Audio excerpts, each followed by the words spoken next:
Mes bien-aimés, je vous salue au nom de Jésus. Aujourd'hui, nous allons parler de Où va ma génération. Notre titre sera Où va ma génération. Et je crois par la grâce de Dieu que le Seigneur nous fera du bien. Vite, je vais lire le livre d'Ecclésiaste 11, versets 9 à 10. La Bible dit, Jeune, réjouis-toi dans ton adolescence. Livre ton cœur à la joie durant ta jeunesse. Marche en suivant les voies de ton cœur et les regards de tes yeux. Cependant, sache que pour tout cela, Dieu t'appellera en jugement. Verset 10, chasse le chagrin de ton cœur et éloigne le mal de ton corps, car l'adolescence et la jeunesse partent en fumée. Je me souviens quand j'étais dans mon dernière année, j'étais en sixième année, il y a quelqu'un qui parlait de cela. Il a dit, même la Bible dit, jeune et réjouis-toi de ta jeunesse. À l'époque, je ne connaissais pas vraiment le Seigneur, mais je connaissais ces versets. Si j'ai dit non, la Bible n'a pas dit seulement cela, j'ai dit la suite des versets. S'il y avait un débat, oh, il faut qu'on parle, il faut qu'on sorte, même la Bible dit, jeune et réjouis-toi de ta jeunesse. Mais souvent, les gens s'arrêtent là-bas, mais la Bible dit, sache que lorsque tu te réjouis de ta jeunesse, lorsque tu livres ton corps au péché, lorsque tu commets l'impudicité, lorsque tu pars boire de l'alcool en excès, lorsque tu fais des choses qui ne n'ont pas le nom de Dieu, sache qu'il y a un jour pour toutes choses, Dieu a mis un jugement. Il y a un jour, Dieu va nous appeler. La Bible dit, nous rendons compte à Dieu de tout ce que nous avons fait pendant que nous étions vivants sur la terre. Et Paul dit ça dans le livre des Corinthiens 5, verset 9 à 10. Je prends le verset 10 et seulement, il a dit, en effet, il nous faudra tous comparaître devant le tribunal de Christ, afin que chacun reçoive le salaire de ce qu'il aura fait, bien ou mal, alors qu'il était dans son corps. L'ennemi, souvent, surtout la jeunesse, il nous pousse à faire des choses parce qu'ils disent que tout le monde le fait. Et surtout quand on est à l'école, tu vois, tout le monde drague des filles, tout le monde sort avec quelqu'un. Et toi, si tu dis, ah, comme tout le monde le fait, moi aussi je veux le faire, Dieu va me comprendre. Est-ce que Dieu va tuer toute la jeunesse au même moment? Est-ce que Dieu peut nous tuer tous au même moment?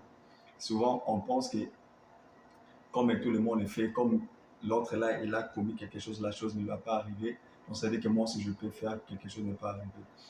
Lorsque toi, tu te réjouis parce que tu dis que je suis jeune, j'ai de la force, je dois me réjouir comme je fais, comme je veux, tu crées de la mort en toi. La mort peut arriver dans plusieurs formes. Il y a peut-être dans 10 ans, tu vois que tu entres au mariage, tu ne mets pas au monde. Parce que le diable ne va pas te combattre lorsqu'il voit qu'il n'y a rien. Il va juste mettre des démons, il s'assoit, il attend au moment porteur. Parce que le diable travaille aussi avec un agenda. Parce qu'il sait que comme tu es jeune, il ne peut pas bloquer tes enfants. Même s'il bloque tes enfants dans la jeunesse, tu n'es pas marié, ça ne va pas faire des impacts. Et si même il prend ton enfant maintenant, il sait que ça ne va pas faire des impacts. Et si même il attaque ta famille, il sait qu'il attend que quand vraiment la chose qui est la destinée du Seigneur, l'étoile commence à briller et il essaie, c'est là qu'il essaye de frapper. Comme si on lit le livre d'Esther, dans, je pense, Esther 3, la Bible dit, Aman, ils avaient préparé la date où ils avaient fait des incantations, ils avaient préparé la date où ils devaient attaquer les Juifs. Ils ont fait ça, ça a pris une année. Donc l'ennemi a un agenda, il se prépare pour attaquer, il ne se lève pas juste pour attaquer. Lorsqu'on est jeune, c'est le moment où de servir le Seigneur. Jésus-Christ lui-même, il a servi Dieu pendant donc l'âge de 30 ans, c'est toujours la jeunesse. C'est dans cette époque-là qu'il a servi le Seigneur. Ne dis pas que je suis enfant. Ne dis pas que je suis comme Jérémie voulait donner des excuses à Dieu. Il a dit que je suis qu'un enfant. Dieu a dit que même si tu es un enfant, je t'avais choisi. Dieu a un plan pour chacun de nous. Que tu sois âgé, que tu sois enfant, Dieu a un plan pour toi. Et si peut-être que tu avais déjà perdu, tu as passé déjà ta jeunesse, mais tu commençais à vivre comme tout le monde, comme le païen, Dieu a toujours de la place pour toi pour revenir à la maison comme l'histoire de la femme prodige. Dieu ne rejette personne comme il l'a dit dans le livre des gens. Il mettra personne d'ailleurs s'il revient à lui. Et la jeunesse aussi, c'est une époque où il y a beaucoup de distractions. Lorsque l'ennemi nous distrait, lui, c'est son travail. Ah, mais il essaie de nous garer loin de Dieu. Satan, il a parcouru la terre, il a dit, Dieu lui a demandé, est-ce que tu as vu mon serviteur Job? Dieu lui a demandé d'abord à Satan, où est-ce que tu viens? Il a dit, je me promener sur la terre. Et Dieu lui a dit, est-ce que tu as vu mon serviteur Job? Il a dit, je le vis. Mais il a expliqué Dieu que lorsqu'il essayait d'attaquer Job, il ne pouvait pas. Donc, même Satan, dans sa distraction, qu'il partait gauche à droite, il avait une mission. Il avait une mission de toucher un juste. Sa mission était de toucher Job. Sa mission était de toucher les gens qui craignaient le Seigneur. Mais il ne pouvait pas parce que la main de Dieu était sur Job. Et lorsque tu vis dans la sainteté, lorsque tu vis dans le plan de Dieu, Satan ne peut pas juste venir te toucher parce que la main invisible de Dieu est sur toi. Mais lorsque tu commences moi, comme je dis toujours à ma femme, comment quand quelqu'un me dit chrétien, il est jeune, c'est pas, je doute de la foi de quelqu'un, mais vraiment, on doit beaucoup parler, parce que je viens d'un pays où on sortait avec des gens qui partent à l'église, qui gênent, qui dorment par terre, qui fait des veillées. Mais le même gens là, vous le voyez dans le bar, vous le voyez vivre la vie de l'impudicité. Et souvent d'autres donnent des excuses qui disent que si je couche seulement avec toi parce que je sais qu'on va se marier, donc Dieu me comprend, je ne vais pas coucher avec d'autres personnes, je suis sérieux avec toi. Tu vois, des chrétiens cherchent la manière dont il va pécher pour essayer de convaincre Dieu que ça sera comme quelqu'un, un ami que j'ai causé avec, il m'a dit, je vais essayer de le prêcher. Il a dit, mon gars, moi, je sors seulement avec une femme et je sais que dans le futur, je vais l'épouser. Donc, si on commence à faire des choses maintenant, ça ne dérange pas parce que c'est la femme de ma vie. Et plus tard, tu écoutes, ils ne sont plus ensemble. Et puis, tu vas voir, il part encore à d'autres personnes. Tu vois encore, il va aller où elle va aller encore à d'autres personnes. Mais Dieu nous interdit cela.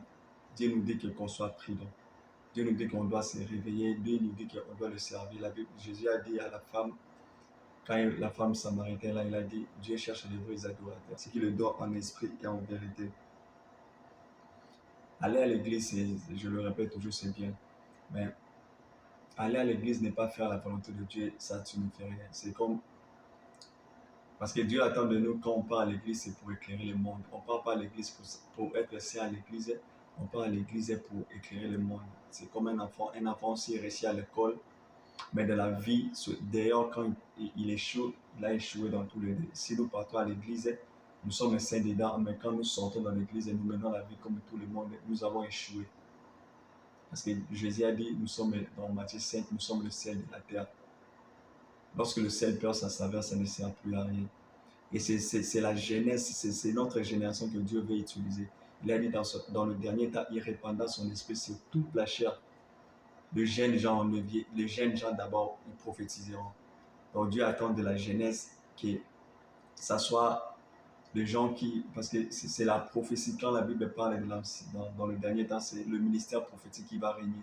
Et nous savons que nous sommes dans le dernier temps. Pourquoi? Parce que c'est le temps de la grâce. Jésus peut revenir à un moment ou à l'autre. C'est pour cela qu'il veut préparer une armée. Et cette armée-là, c'est la majorité de jeunesse. C'est la masse qui veut que la jeunesse change.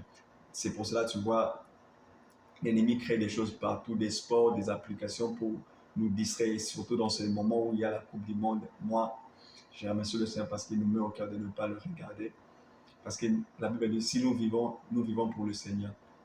Quoique nous mourons, comme Paul a dit dans le verset qu'on a dit dans 2 Corinthiens 5, en verset 9 à 10. Verset 9, il dit, si aussi pour cela, c'est aussi pour cela que nous efforçons de lui être agréable, soit que nous vivons dans ces corps, soit que nous les quittons. Donc, si nous vivons pour plaire à Jésus, nous ne vivons pas pour plaire à notre chair. La Bible dit, nous sommes morts. Dans le livre des Colossiens 3, nous sommes morts en nous-mêmes. Et si Christ est notre vie, nous apparaîtrons avec lui. Donc, notre vie, là, il n'y a plus d'importance. Si on veut faire quelque chose, on doit le faire pour l'avantage de Jésus. Si on veut regarder quelque chose, on doit le regarder pour la gloire de Jésus. Et dans ce temps, l'ennemi a vraiment un agenda. Tu vois, ce n'est pas pour rien qu'il a mis la Coupe du Monde en novembre. Nous savons comment en décembre, les gens sont tellement distraits.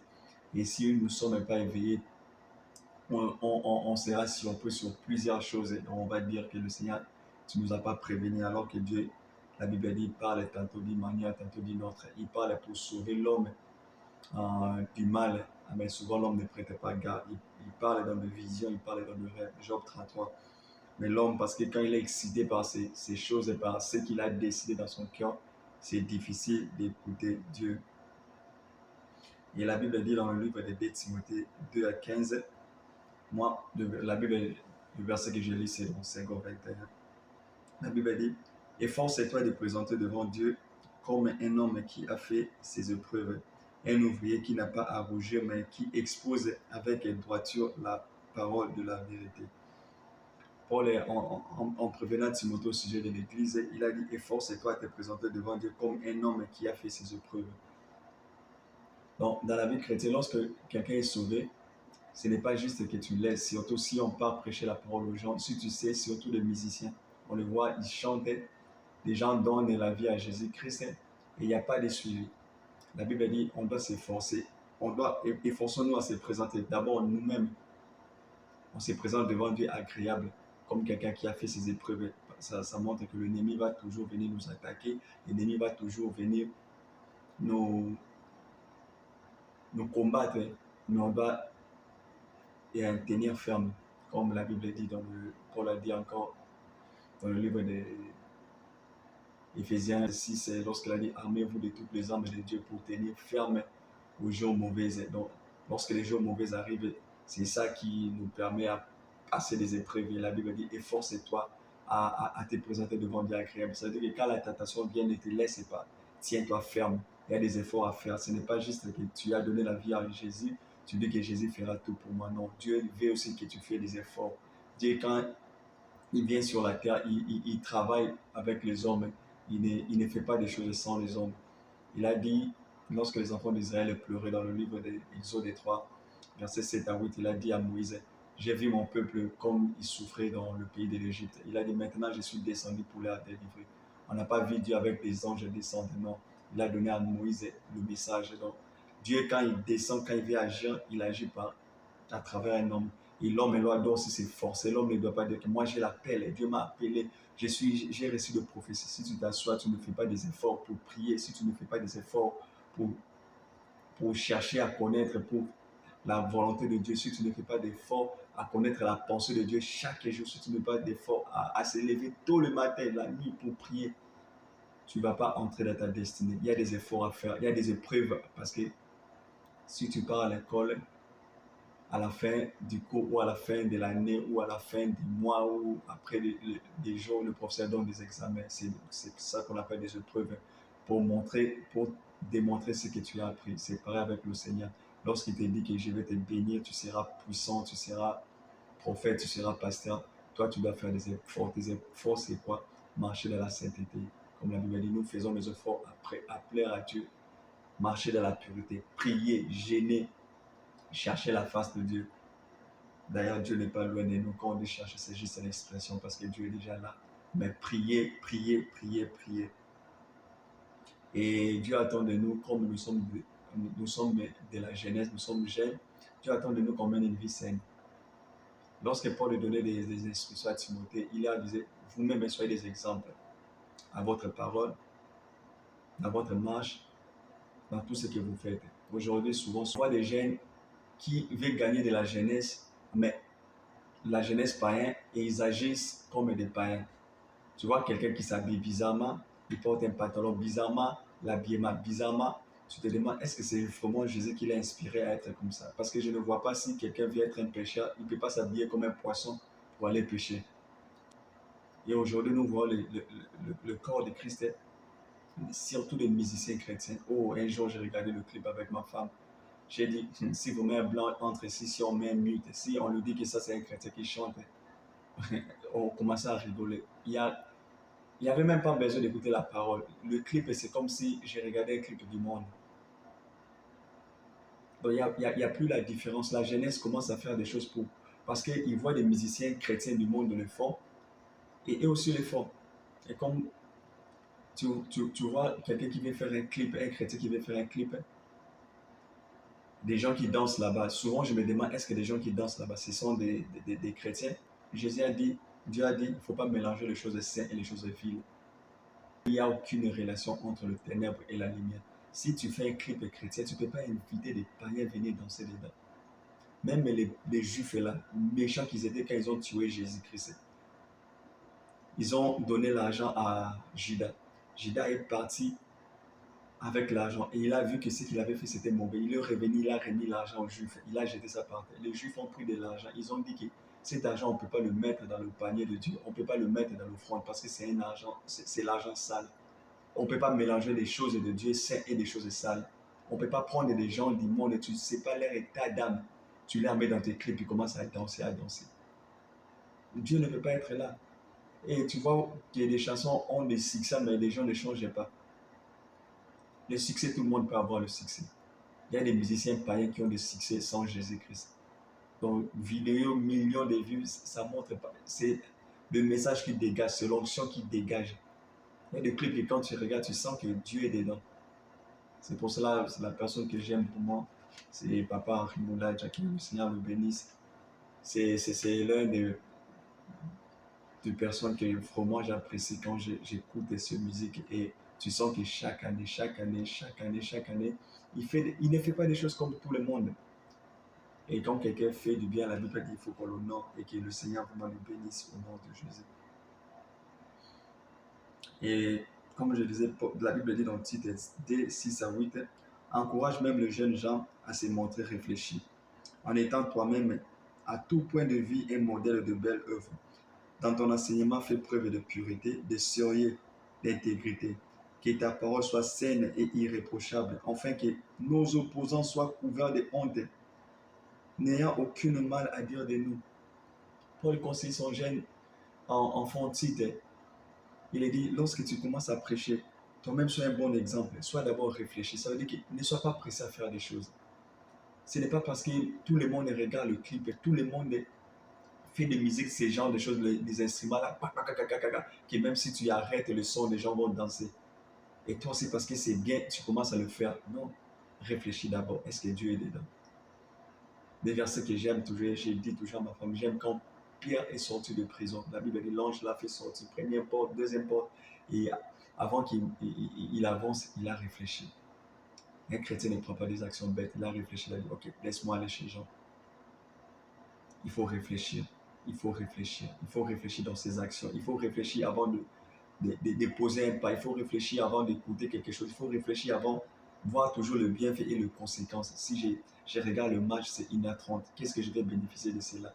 Tu réfléchis d'abord, ok, peut-être je vais regarder peut-être 10 minutes, peut-être je vais regarder juste des actions, qui a gagné, parce que Dieu peut nous enseigner partout. Je peux regarder les actions du match quand ça finit, comme on dit, des highlights. Et puis je vais peut-être prêcher, oh, tu vois le faible qui a gagné le gars. Tu vois, c'est l'exemple de Goliath qui a tapé David. Donc, Dieu peut m'enseigner cela. Mais lorsque ça devient mon mode de vie, je le regarde sans aucune ambition, je le regarde, je me réjouis. Il n'y a rien de Dieu dedans. J'ai perdu le temps. Et le minute qu'on perd, on ne va jamais le récupérer. L'ennemi travaille. La Bible dit, Satan sait que ça lui reste peu de temps. Et quelqu'un, quand il sait que ça lui reste peu de temps, est-ce qu'il va blaguer avec le temps? C'est nous les chrétiens, c'est nous la jeunesse qui blague avec le temps. Nous sommes ici dans le téléphone. On peut passer 4 heures seulement à scroll, comme on dit en anglais. Seulement on bouge, on bouge, on bouge, on bouge. En WhatsApp, on finit WhatsApp, Instagram. Un jour, je fais ce constat-là. Je travaille à l'aéroport parce que le bus devait nous prendre pour qu'on parte prendre nos voitures. Et pendant que ces trajets-là dans le bus, et j'ai regardé tout le monde. Et je vois tout le monde. À l'époque, là, c'était, je pense, iPhone 10 qui était sorti. Tout le monde avec les téléphones iPhone. Et je faisais les constats, l'esprit me disait, j'ai regardé. Si quelqu'un sort sur WhatsApp, parce que les Américains ne sont pas vraiment sur WhatsApp. Si quelqu'un sort sur Facebook, il passe sur Instagram. Il sort sur Instagram, il passe sur des applications, je ne sais pas encore, c'est Snapchat. Il fait ses mains, pa, pa, pa, pa, pa, pa. Il arrête YouTube un peu. Tu vois, il retourne, pa, pa, pa, pa. Puis je me demande, tu as dépassé $1000 juste pour passer ça. Le minute soit important, chaque minute qui compte, chaque minute plutôt compte, chaque seconde compte. Et nous, la jeunesse, nous devons maximiser cela. Nous devons maximiser dans la prière. Il y a des âmes à sauver, il y a des gens que le Seigneur nous appelle à sauver. Et Paul, je pense qu'il a dit, si je ne me trompe pas, 2 Corinthiens chapitre 4, il a dit, lutte au dehors, crainte au dedans. Dans la chair, on doit lutter. Comme il y a des efforts à faire, tu vas lutter. La distraction vient, tu luttes. La pensée mauvaise vient, tu luttes. Lutte au dehors. Dedans, on craint déjà le Seigneur. Parce que l'ennemi essaye pas de s'aimer. La Bible dit dans le cœur de l'homme, Jésus a dit dans le cœur de l'homme, il y a des mauvaises choses. C'est là que ça sort l'impudicité, c'est là que ça sort la méchanceté. C'est ce que l'ennemi cherche à le faire sortir en nous. C'est pour cela qu'il ne peut pas attaquer directement l'esprit, parce que l'esprit Dieu habite dedans. Il attaque la chair, parce que la Bible dit, Dieu a fait condamner le péché dans la chair. il attaque la chair. Le cinq sens, c'est souvent les yeux, le main, la bouche, tout ce qui est en mouvement qu'il voit. Il va dans toi, c'est pourquoi la Bible nous dit dans le convoitisme des yeux, qu'il ne sort de ta bouche aucune parole mauvaise. Fais attention à ce que tu touches, comme Dieu avait interdit à Adam et Ève. Donc l'ennemi attaque cela. Et la Bible dit que tu dois lutter. Lutter. Ça vient, tu luttes. Ça vient, tu résistes. Ça vient, tu résistes. Ça vient, tu résistes. La distraction vient, il va toujours. J'ai dit toujours à mon enfant, 1000 fois que l'ennemi t'attaque, 1000 fois que tu le chasses. Il n'y a pas de dialogue. Lorsque tu commences à penser à quelque chose de mauvais, tu vas tomber. Ça nous arrive, on tombe. Mais lorsque tu te relèves, avance. Tu te relèves, avance. Amen. Et le Seigneur me parlait encore, il a dit, fais très attention aux chrétiens forgerons. Aujourd'hui, il y a beaucoup de prédicateurs.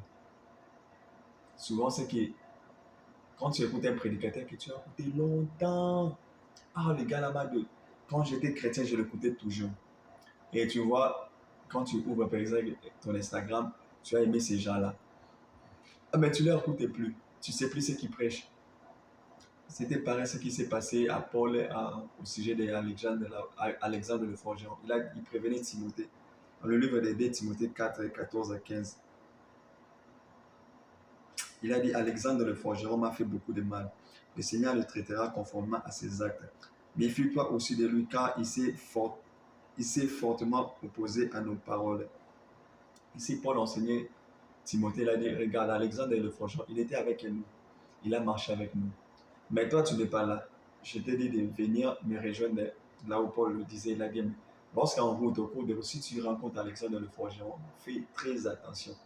Il a dit, ils sont opposés à nous. Au point que les paroles que Paul prêchait, Alexandre qui était avec lui, non, il disait que non, Paul ment. Non, Jésus, peut-être Jésus n'a pas fait comme ça. Non, non, non, non, non, toi tu es trop dans la doctrine. Nous, on est dans la loi et dans la doctrine. Donc Paul a dit, faites attention, faites attention. Faites attention aux hommes que tu écoutais avant, que tu n'écoutais plus, ou tu écoutais par sentiment, ou tu écoutais par habitude. Lorsque tu écoutes quelqu'un, ouvre vraiment tes oreilles. Ne t'habitue pas. Si tu vois quelqu'un ne prêche plus la doctrine, fais très attention. Fais attention aux hommes qui t'ont prêché la parole longtemps. Et si tu sens que si tu vois que Dieu t'a dit qu'ils se sont détournés, prie pour eux. Mais n'écoutez pas des gens parce que si quelqu'un est possédé, il te dit des choses. Moi qui lui a cédé, ils vont te séduire aussi. Faites attention d'aimer des gens par habitude parce que tu leur avais écouté. Faites attention aux Alexandres, les forgerons. Ceux qui ont commencé avec Jésus, comme l'apôtre Jean l'a dit. Ils étaient avec nous, mais ils ne sont plus avec nous. Parce que s'ils étaient de nous, ils allaient rester. Il y a des gens qui ont commencé avec Jésus. Il y a des apôtres, on ne sait pas, la Bible n'a pas mentionné leur nom, mais l'apôtre Jean, il a dit, ils ont commencé avec nous, ils étaient avec nous. Je pense dans le livre de 1 Jean, verset 2 comme ça. Il a dit, ils étaient avec nous, mais ils sont partis. Parce que s'ils étaient avec nous, ils allaient rester. Est-ce que toutes les personnes que tu écoutes, tu as aimé sur Facebook, est-ce que tu as aimé parce que tu leur écoutes ou tu as aimé parce qu'ils sont populaires? Attention de te transférer des choses qui ne sont pas bonnes. Nous soutenons la vérité. Nous n'écoutons pas des gens par habitude. Nous devons savoir comment nous conduire. Surtout, comme j'ai dit, nous, la jeunesse, nous devons nous savoir comment est-ce qu'on se conduit. Parce que surtout si tu es une star, des gens te regardent. Il faut savoir se comporter. Il ne faut pas t'habiller n'importe comment. Dès que Dieu regarde le cœur. J'aime comme pasteur mentionne, Dieu regarde le cœur, nous on regarde derrière. La Bible dit, Jésus était l'image de Dieu invisible. Toi aussi tu es l'image de Jésus. Partout où tu vas, tu représentes Jésus. Dans ton habillement, dans ta parole, dans tes attitudes, dans tout ce que tu fais, tu représentes Jésus. Ton apparence, ta manière de parler, ça doit montrer que tu es un fils de Dieu. Lorsque tu t'assois avec le païen, Paul a dit, avec le païen en 1 Corinthiens 9, avec le païen, j'étais comme un païen, mais en respectant la loi. Si on met un païen comme ça, on met un musicien, un jour je regardais un clip comme ça, j'ai mis ma femme, elle a dit, enlève ça, elle a dit ça, il n'y a même pas une différence. Si on met un musicien païen, on met un musicien chrétien comme ça, on ne voit même pas une différence. C'est des choses que tu regardes, ça va te communiquer. Un jour, tu te lèves comme ça, tu vas voir un papa qui veut mettre un chapeau à côté, mettre le pantalon, comme on dit, taille basse, et mettre des chaussures, et il vient s'habiller. Parce que ce que tu vois, tôt ou tard, ça va t'influencer. Tôt ou tard, ça va t'influencer. La Bible dit dans ce monde ici, nous sommes comme Jésus. Et les apôtres appuyaient sur cela. Et ils menaient leur vie comme Jésus-Christ. Et la puissance de Jésus-Christ, ça a été manifesté aussi en eux. Parce que quand tu copies quelqu'un, tu vas dégager ce que la personne a, spirituellement d'abord, et puis physiquement utilisé. Ça me fait vraiment du mal quand je vois ça, des chrétiens qui se comportent comme des païens, surtout des musiciens qui se nomment des musiciens chrétiens, ou je ne sais pas, des musiciens religieux, que tu veux appeler, chanter, ils demandent de l'argent. Comme le Seigneur m'a mis au cœur, il a dit, regarde, pourquoi des musiciens chrétiens demandent de l'argent? Lorsqu'il n'était pas connu, il ne demandait rien. Son pasteur là, avant qu'il prêche, son pasteur ne demandait rien. Et quand le piège que le musicien surtout tombe, quand quelqu'un devient fameux, qu'est-ce qu'il fait? Il ne vient pas à l'église. Ou lui-même, je ne sais pas. Mais quelque chose lui dit, si tu vas là-bas, tu vas perdre ta crédibilité. Si tout le monde te voit, le succès va. Tu n'auras pas vraiment de succès. Les gens ne vont pas te respecter. Il faut que tu te fais rare. On ne se fait pas rare dans la maison de Dieu. Le Seigneur me mettons qu'il a dit, le pasteur là qui a fait que l'enfant là, peut-être par ses prières, peut-être par ses prédications, l'enfant la chante. Le pasteur vient tous les jours à l'église. Et le pasteur a toujours du succès. Le pasteur part toujours dans le voyage. Le pasteur, peut-être il part, il ne demande rien. Mais lorsque quelqu'un devient chrétien, commence à chanter, c'est de l'argent. La jeunesse sont excités, les jeunes sont excités. Si on l'appelle, combien est-ce que tu dois me donner? Pour que les gens soient bénis, toi, on doit te payer de l'argent. Pour que les gens, Dieu bénisse les gens, toi, on doit te donner quelque chose. Donc, ça veut dire que si quelqu'un est pauvre, il va pas être béni par toi. C'est pour cela que les gens font des concerts. Personne n'est guéri. Les gens sortent des sueurs, ils transpirent, ils dansent, ils disent qu'ils ont donné la vie en Jésus-Christ. Rien n'échange. J'aime ce que Paul a dit au roi Agabus dans Acte 26, verset 19. Il a dit, c'est pourquoi roi Agrippa, il n'y a pas de roi Agabus. Agabus est un prophète. C'est pourquoi roi Agrippa, je n'ai pas résisté à la vision. Lorsqu'il se défendait, il disait pourquoi il prêche la parole. Il a dit, c'est pourquoi roi Agrippa, je n'ai pas résisté à la vision céleste. Verset 22. Aux habitants de Damas d'abord, puis à ceux de Jérusalem, dans tout la Judée où aux non-juifs, j'ai annoncé qu'ils devaient se repentir et se tourner vers Dieu et adopter une manière d'agir qui confirme leur changement d'attitude. Donc, quand tu te donnes à Jésus-Christ, il y a une manière d'agir qui doit confirmer que tu étais dans le monde et tu es devenu chrétien. Ça doit s'éprouver. Les hommes doivent le voir dans l'œil nu comme ça. Lui, il s'habillait comme ça. Regarde comme il a changé. Un jour, quand j'étais au pays, j'avais un ami qui je partais visiter souvent, il était dans le cabine et j'ai souvent passé le temps là-bas. Et je vis un gars que je connaissais, il était boxeur, il était vraiment long, il était musclé un peu à l'époque. Et il avait sa Bible comme ça. Je ne savais même pas qu'il était chrétien, il passait. Il a dit, ah, les jeunes ici, le gars là, il ne savait pas le gars là qu'il était boxeur. Mon ami m'a dit, ah. J'ai dit, où? Le gars ici là, la Bible? Mon gars a dit, oui, je le vois tous les jours passer ici. J'ai dit, ne blague pas avec le gars ici, je le connais. C'est un vrai boxeur. C'est un vrai boxeur. Et il était comme ça, calme dans l'arrêt du bus. Il attendait le bus. J'ai dit déjà comme ça, n'essaye pas de blaguer avec lui. Il peut te faire, parce qu'à l'époque, quand on le connaissait, il tapait le poteau là, on jouait le football, le poteau là qui est en fer là. Il tapait ça avec des coups forts. Et quelqu'un là, s'il te tape dans le...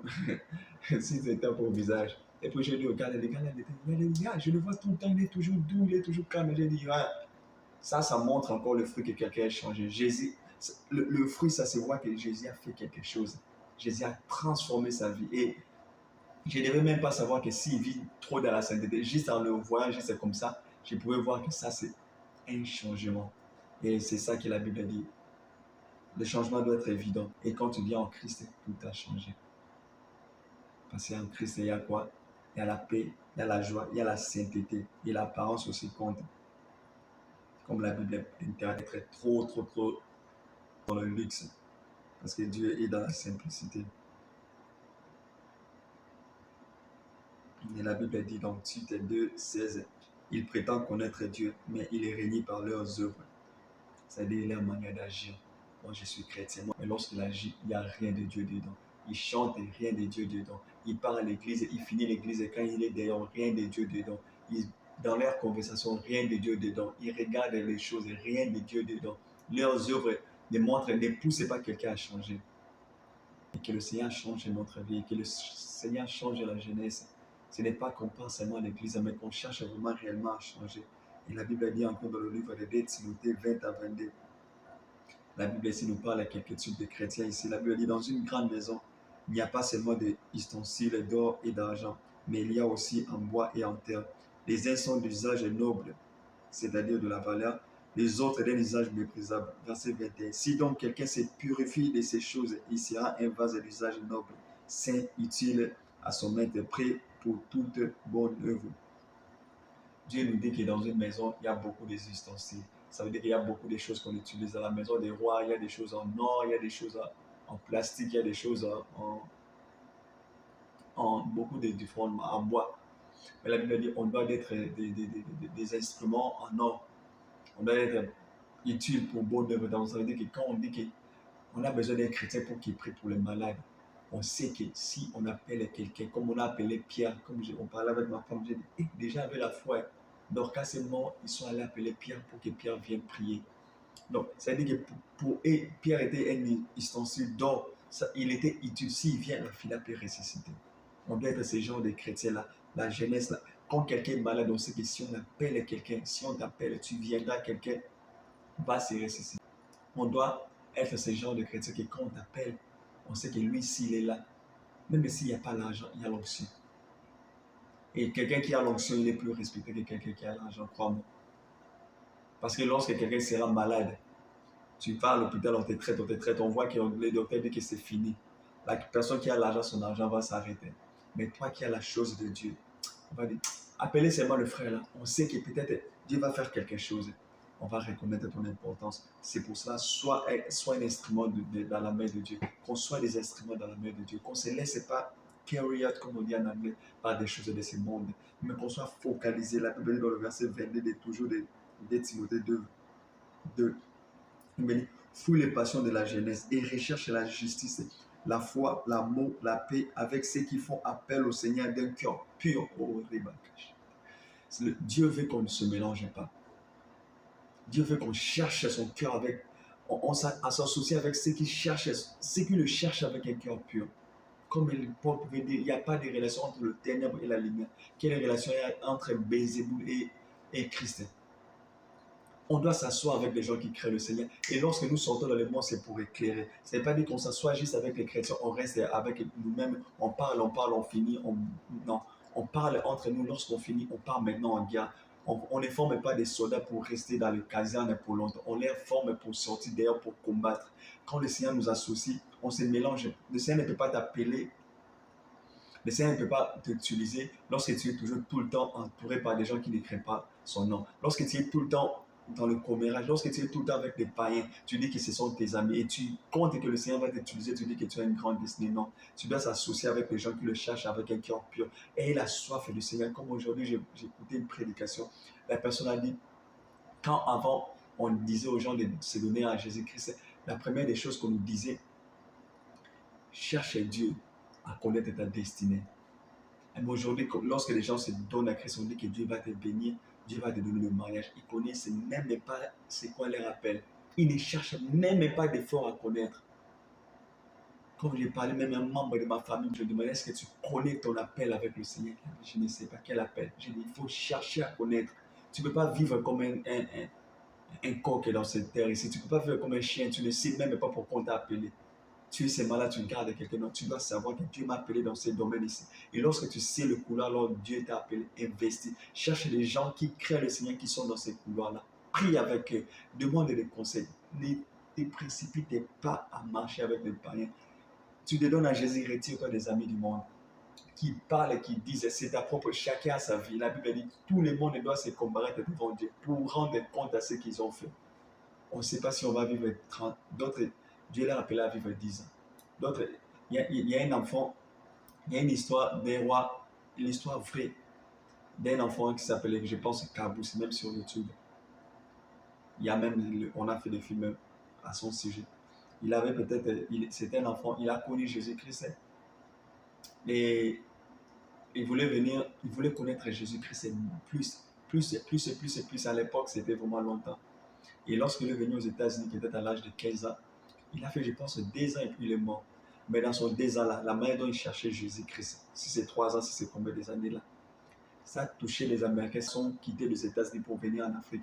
Parce qu'ils ont dit, si un enfant comme ça, il est venu ici pour nous prêcher Jésus, pour chercher Jésus, parce qu'il cherchait quelqu'un qui avait annoncé la bonne nouvelle à une dame qui avait annoncé la bonne nouvelle. Il a dit, la dame là, et l'enfant posait tellement de questions, il a dit, il faut que tu pars aux États-Unis rencontrer la personne. Il est venu ici et il est mort peut-être dans 2 ou 3 ans. Sa mort a perturbé tous les missionnaires. Ils ont dit non, non, non, on doit rentrer en Afrique. C'est-à-dire qu'il y a des gens qui ont soif de Jésus-Christ. On ne sait pas combien de temps on va vivre. Si Dieu nous dit, nous tous là, on va mourir dans 2 ans, une année, 3 ans, tu vas voir comme tout le monde sera prêt. Ce n'est pas, tout le monde ne mourra pas à 80 ans. Tout le monde ne mourra pas à 60 ans. Tout le monde ne mourra pas à 50 ans. Il y a des gens que tu as fait 2 ans de ministère, tu as gagné des âmes, tu dis que tu pars. Il y a des gens qui, 2 ans, Dieu a dit que toi, tu feras seulement le ministère. Et tu ne le fais pas, tu pars et Dieu va te juger. Il laisse qu'on se maximise. Et la Bible dit encore dans le livre de Tite 2, 11 à 14. En effet, la grâce de Dieu, source de salut pour tous les hommes, a été relevée et nous enseigne à renoncer à un mode de vie impieux. Ça veut dire qu'il y a un mode de vie selon le monde et au convoitisme de ce monde, à vivre dans le temps présent conformément à la sagesse et la justice et la piété. Donc Dieu veut qu'on vive une vie qui lui plaît, dans la piété, pas conformément à ce monde, à renoncer à la mode de vie du monde. Comment est-ce que le monde vit? Dans le péché, dans le convoitisme. Un païen, quand il sent quelque chose, il peut le faire.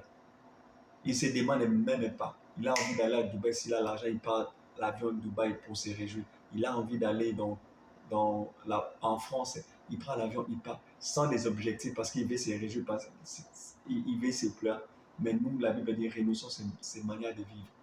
Si je pars là-bas, je prends mes vacances si le Seigneur le permet, mais toujours avec une pensée du Seigneur, toujours avec une pensée de faire la mission du Seigneur, comme on est des soldats. Un soldat, même quand il part en vacances, dans sa mentalité là, s'il y a la guerre là, je rentre pour combattre. Et nous, étant chrétiens, si je pars, alors je pars là, s'il y a une occasion de prêcher la bonne nouvelle, je le prêche, même si j'étais allé pour les vacances. Parce qu'avec Christ, on ne se détend pas. Il n'y a pas de retraite spirituelle, il n'y a pas de retraite, il n'y a pas de chrétiens retraités.